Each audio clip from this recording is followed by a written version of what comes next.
A night of the seven kingdoms का second episode आ चुका है और इस एपिसोड में काफी सारे नए कैरेक्टर्स को दिखाया गया है। डंक और एग की रिलेशनशिप को एक स्टेप आगे लेकर गए हैं और एग की आइडेंटिटी को लेकर बहुत सारे हिंट्स भी दिए गए हैं। तो आज की इस वीडियो में हम हर उस डिटेल की बात करेंगे जो आपने इस एपिसोड में मिस कर दी। तो दोस्तों, मैं हूं आपका होस्ट विश, आप देख रहे हो सुपर और बिना किसी देरी के चलिए शुरू करते हैं। नंबर 1, एपिसोड की स्टार्टिंग ही होती है एक full frontal male nude scene से, जहां सर एरलन ऑफ पेनिट्री या कह लो कि सर एरलॉन्ग ऑफ पेनिट्री को दिखाया जाता है। तो बिना कपड़ों के बाहर खड़े होकर नेचर्स कॉल अटेंड कर रहा होता है। अब देखो, यहाँ मैं नोटिस नहीं करना चाहता था, but it's too big to not notice, और एपिसोड का डायरेक्टर भी यही चाहता था। एरलन का सामान काफी ज्यादा बड़ा होता है। अब ये चीज स्क्रीन पर जितनी एब्सर्ड लगती है उतनी ही सिंबॉलिक भी है। यहाँ बताया जा रहा है कि कैसे एरलन से जुड़ी हर एक चीज एग्जैजरेटेड है। वो बातें जो उसने डंक को बताई और कैसे डंक सबको वही किस्से सुनाता है जो ओवर टाइम एग्जैजरेट हो चुके हैं। इस एग्जैजरेशन को एरलन के सामान से सिंबलाइज किया गया है। एपिसोड में आगे चलकर डंक और बेलर टारगेरियन भी इसी बात पे आर्ग्यू करते हैं। We broke 4 lances before I finally unhorsed him. It was 7. और साथ ही में ये सीन ये भी बताता है कि नाइट्स को लोग बहुत रोमांटिसाइज करते हैं, उनको मिथ्स की तरह ट्रीट करते हैं जैसे कि वो कोई फैंटेसी हो। लेकिन आखिर में नाइट्स इंसान ही होते हैं जो इंसानों वाली चीजें करते हैं, जैसे कि यहाँ पर सर एरलन कर रहे हैं। नंबर 2, अगली डिटेल इस पूरे एपिसोड की थीम को समराइज करती है। एरलन ऑफ पेनिट्री के हाथ पे बड़ा स्कार होता है और ये scar one of the reason है कि एरलन की डेथ हो जाती है कुछ टाइम बाद में। और ये सब किसके लिए? उन लॉर्ड्स के लिए जिनको सर एरलन याद भी नहीं है। इस एपिसोड में डंक ये पूरी कहानी बता रहा होता है अलग अलग लॉर्ड्स को। तो यही हार्श रियलिटी है इस यूनिवर्स की। लोग लॉर्ड्स की परवाह करते हैं, किंग्स की परवाह करते हैं, लेकिन इन रिटर्न ये सब फेमस लॉर्ड्स और किंग्स किसी को याद तक नहीं रखते। They are so full of themselves. और इसी चीज को डंक चेंज करना चाहता है जब वो एपिसोड के एंड में कहता है, On the morrow, we will show them what his hand has wrought. Number 3, तो डंक अपने लास्ट कुछ दिन याद कर रहा होता है सर एरलन के साथ, और तब उस मेमोरी में एरलन एक सॉन्ग गा रहा होता है जिससे पता चलता है कि वो एशफोर्ड ही जा रहा था थोड़ी मस्ती करने के लिए। ये मोमेंट एग्जैक्टली बुक से लिया गया है। एक्चुअली ये song a storm of swords book में भी है, लेकिन एशफोर्ड नहीं बल्कि गलटाउन के बारे में है। पर यहाँ डंक की मेमोरी में एरलन गलटाउन के बजाय एशफोर्ड के लिए वो सॉन्ग गाता है। नंबर 4, उसके बाद फ्लैशबैक शिफ्ट होता है। डंक और एरलन बारिश में एक एल्म ट्री के नीचे बैठे होते हैं। दोनों हार्ड सॉल्ट बीफ खा रहे हैं, जो कि इस एपिसोड का टाइटल भी है। और एपिसोड के एंड में भी डंक यही खा रहा होता है। सॉल्ट बीफ ना टफ होती है, उसको चबाना बहुत मुश्किल होता है, ऐसा देखकर पता चल रहा है। ये टेस्टलेस और अनग्लैमरस है। इट शोज कि एरलन की लाइफ आसान नहीं थी। उसके पास घर बार नहीं था, कुछ नहीं था। इवन दो वो डेली ग्राइंड करता था, डेली सरवाइव करने की कोशिश करता था और लॉर्ड्स के लिए काम भी करता था। And this is how he died. Number 5, okay, तो जब ये फ्लैशबैक चल रहा होता है तब डंक कई सारे हाउसेस के पास जाता है कि कोई तो उसे स्पॉन्सर करेगा, जिसमें हाउस फ्लोरेंट होता है जो कि हाउस टायरल के बैनरमैन थे। वो हाउस टायरल के लॉर्ड से रिक्वेस्ट भी करता है और हाउस हेफोर्ड के पास भी जाता है। अब यहाँ नोटिस करने वाली बात यह है कि हाउस हेफोर्ड के जो लॉर्ड थे वही हैंड ऑफ द किंग थे, यानी कि किंग डेरॉन 2 के, और इनके साथ एरलन ने लड़ाई भी लड़ी थी जिसमें एरलन का नेफ्यू रॉजर पेनिट्री मारा गया था। लड़ाई कौन सी? ब्लैकफायर रिबेलियन वाली। But the point is nobody remembers, क्योंकि एक वॉर में लॉर्ड्स को सर्व करने वाले ना हजारों नाइट्स होते हैं और हजारों मारे जाते हैं। और एरलन की सच्चाई यही है कि वो फेमस नाइट नहीं था, और वेस्टरोस में अगर तुम फेमस नहीं हो तो तुम एग्जिस्ट नहीं करते। और फिर एग एक लाइन बोलता है जो डंक को सबसे ज्यादा हर्ट करती है। एग ना यहाँ पर प्रैग्मेटिक है।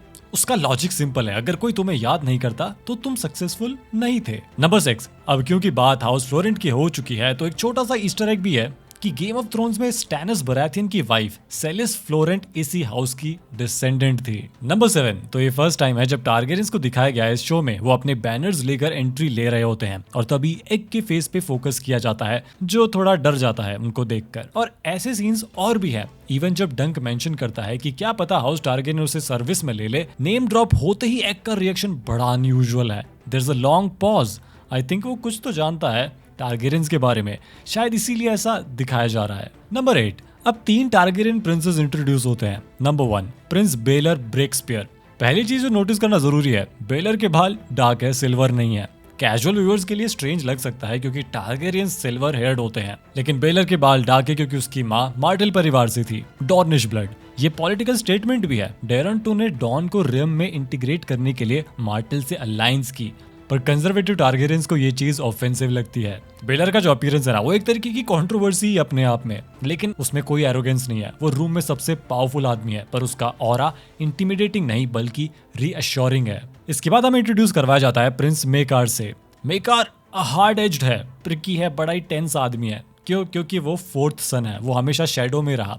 बेलर परफेक्ट है, hand of the king, beloved है, कॉम्पिटेंट है। मेकार कैपेबल है पर बड़ा ही ओवरशैडोड रहता है। जैसे मेकार के जो बाल है वो सिल्वर है क्योंकि उसके शायद पापा की जीन ज्यादा आ गए। और फिर आता है prince Aerion bright flame. Aerion मुझे सबसे अलग लगा, उसकी पर्सनैलिटी बिल्कुल ही अलग है। वो थोड़ा नोटोरियस या फिर थोड़ा जॉफरी टाइप की वाइब भी दे रहा था मुझे। वो होते हैं ना कुछ कैरेक्टर जो अनप्रिडिक्टेबल होते हैं, जैसे कि होमलैंडर है, जैसे कि जॉफरी है, और अपने आप में एंटाइटल्ड भी है। स्टेबल सीन में वो डंक को स्टेबल बॉय समझता है और कमांड करता है अपने हॉर्स को हैंडल करने के लिए। डंक जो कि 7 फुट टॉल का है, वो आर्मर के अंदर है, पर एरियन उसे सर्वेंट समझता है। नंबर 9, डंक को होप मिलती है जब वो सर डोनाल्ड ऑफ डस्किनडेल से मिलता है। डोनाल्ड किंग्स गार्ड है, व्हाइट क्लोक है उसका बिल्कुल, जैसा कि बुक में भी बताया गया है। वेस्टरोस में ना ये हाईएस्ट ऑनर है एक नाइट के लिए, और डोनाल्ड डंक को बोलता है आई एम अ क्रैबर्स सन। डंक के लिए ये रिवोल्यूशन एक लाइफलाइन की तरह था बिल्कुल। मतलब अगर एक क्रैबर का बेटा किंग्स गार्ड बन सकता है तो डंक जैसा एक ऑर्फन भी कुछ भी कर सकता है ना? नहीं, ये गलत है। एग उसे रियलिटी चेक देता है, मैं बताता हूँ कैसे।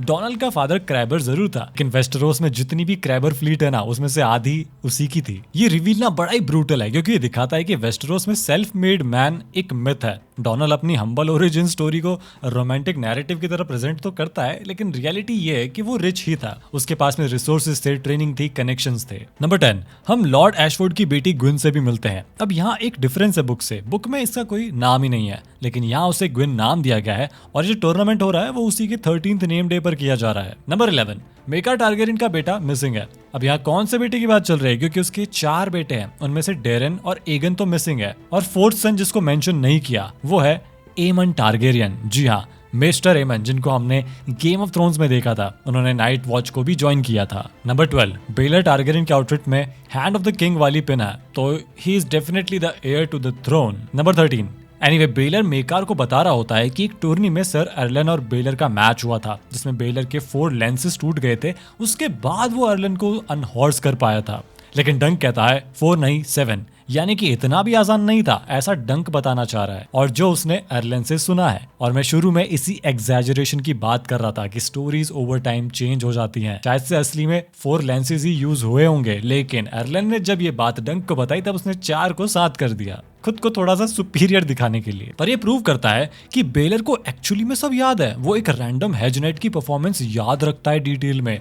फिर बेलर और वैलिडेट भी करता है कि एरलन ने डेमन लेनिस्टर को भी हराया था, द ग्रे लायन। ये मोमेंट स्टनिंग है क्योंकि ये लियो टैरल सीन का कंप्लीटली ऑपोजिट सीन है। नंबर 14, बेलर डंक को टूर्नी में एंट्री अलाउ करता है, पर उसकी एक कंडीशन है। डंक सर अर्लन का सिजिल यूज नहीं कर सकता क्योंकि वो ब्लड रिलेटिव नहीं है, उसे अपना सिजिल चूज करना होगा।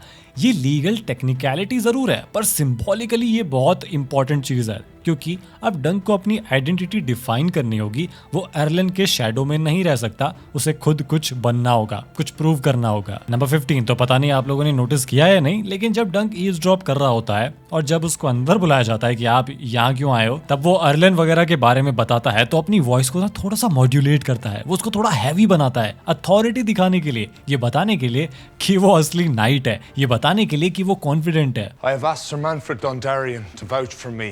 वही सब जो लियोनेल बराथियन ने उसको करने के लिए बोला था कि टॉल हो तो टॉल की तरह रहो, तो वो टॉल की तरह रह रहा है, वो कॉन्फिडेंट रह रहा है अपनी आवाज को मॉड्यूलेट करके। नंबर 16, इसके बाद डंक फिर से पपेट शो में जाता है, जैसा कि हमने पिछले एपिसोड में भी देखा था, जहाँ वही टेंसिल है जो पपेट शो करती है, टेंसिल द टॉल। अब यहाँ एक बड़ी इंटरेस्टिंग डिटेल है, टेंसिल भी डंक की तरह थोड़ी ज्यादा लंबी है, और जब डंक उसको पैसे देता है तो वो इस फ्रेम में उससे भी ज्यादा लंबी लग रही है। ये डेलिबरेटली किया गया है। वो एक प्लेटफॉर्म पे खड़ी है जो दिख नहीं रहा, जिसकी वजह से वो लंबी लग रही है। ऑब्वियसली वो उससे लंबी नहीं है, लेकिन यहाँ सिंबॉलिज्म ये है कि वो डंक से मेंटली काफी ज्यादा ऊपर है, क्योंकि आगे चलकर वो मानती भी है कि yes she is too tall, उसको ऐसा कहा जाता था, लेकिन डंक की तरह वो स्लाउच नहीं करती, वो अपनी हाइट को एम्ब्रेस करती है। वहीं डंक छुपने की कोशिश करता रहता है। नंबर 17, डंक उसे अपनी शील्ड पेंट करने के लिए बोलता है, और यहाँ होता है एक कोलैबोरेटिव क्रिएशन। सबसे पहले the Elm tree egg choose करता है, वो ट्री रिप्रेजेंट करता है जिसके नीचे डंक और अर्लन कैंप करते हैं। ये स्ट्रेंथ का सिंबल है, रूटेड है, अर्थली है। और शायद यहाँ पर साथ में एग जो है ना वो हिंट भी दे रहा था